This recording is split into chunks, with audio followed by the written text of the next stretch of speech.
Are you a recovering people pleaser or a problem saver? Are you one of those people who believe that you have to save the whole world? I used to be one of those people, and because of that, I was unable to say no. Like, my intentions were good, I really meant to help, but the problem is that you cannot save the whole world. You are not Jesus after all.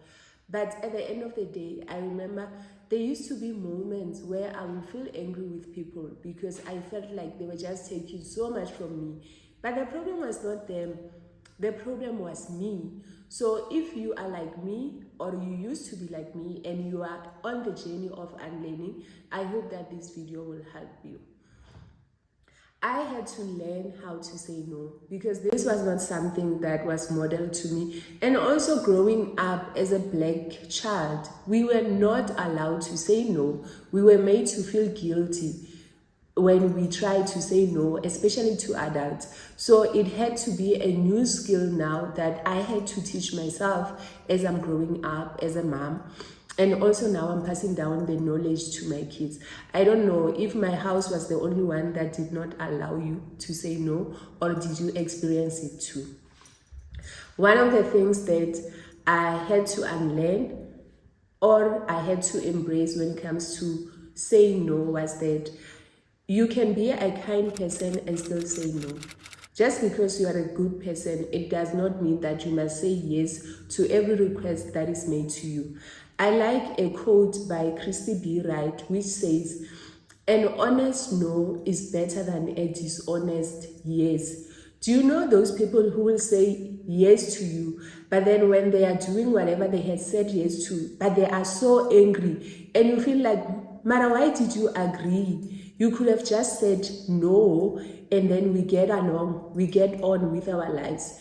So the next time you are tempted to say yes to something, but you know that deep down inside you want to say no, ask yourself, is it an honest no or it is a dishonest yes?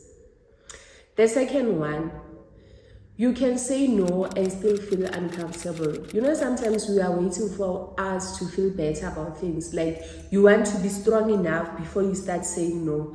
The truth is that saying no does not come easy, especially if you did not see it growing up.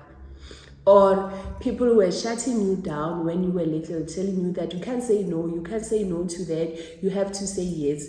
So now trying to practice or use that muscle, it's going to take time. And it is uncomfortable to say no. I'm honest enough to say that. It is uncomfortable. Sometimes I have to say no while I'm feeling scared, when I'm shaking, when I feel uncomfortable, when I feel bad, because I'm trying to train myself that it is okay to say no. It does not mean that I'm a bad person. And sometimes, honestly, I do not have the capacity to say yes. So embrace, you need to acknowledge that as you start saying no to your loved ones, to your friends, like, it's going to be uncomfortable for everyone. People are going to be angry with you. People might shut you out. People might decide that they are counting you off. Mara, you need to be okay with that when you start being on this journey. The one is that you don't have to justify your no. Have you ever had an experience where someone was asking you for something, or they are asking you to go with them, and you said, no, I can't do it, and then they say, why? You don't always have to justify why you are saying no. Sometimes you don't have to have a deep reason. Sometimes you just don't feel like doing it, or you don't feel like going there, and it's okay. I like a quote that says, no is a full sentence. You don't need to have another reason, to give another explanation, unless you choose to. Yeah, it should be a personal choice.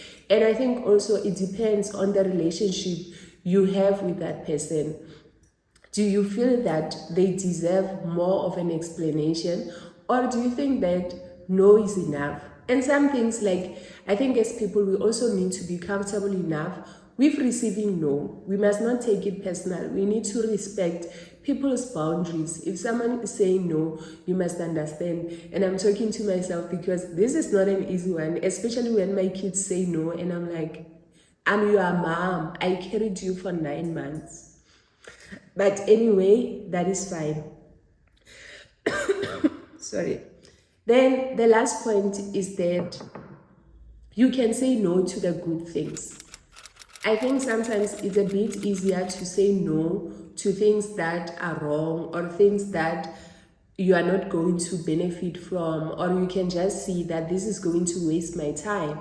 But what happens when you are offered things that are good, or things that seem good, or things that are enjoyable? I don't know about you. You know, when you are so busy trying to eat healthy and people bring you nice things, you've got a right to say no, even though it's not easy. And you are able to say no. Or when you know you've got something you need to do, or you're supposed to, maybe you are studying and you are supposed to study, but then your friend's like, oh Chomi, let's go to a spa. You can say no to that. Or someone, they've got this great idea, they've just decided that you need to be part of.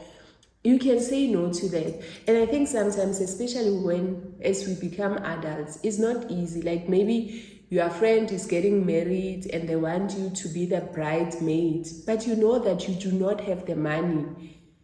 Mara, you feel like you have to say yes. You can say no and suggest another alternative or suggest someone else. The reality is that as we grow, our priorities are not the same, and you need to be comfortable enough to say no to certain things. Then if you're a parent, you need to start teaching your kids how to say no, and you need to learn how to accept their no from an early age, because we do not want to raise kids who have to unlearn the same way we are unlearning. I hope this is going to help you in this year as we are embracing and exercising our no muscle.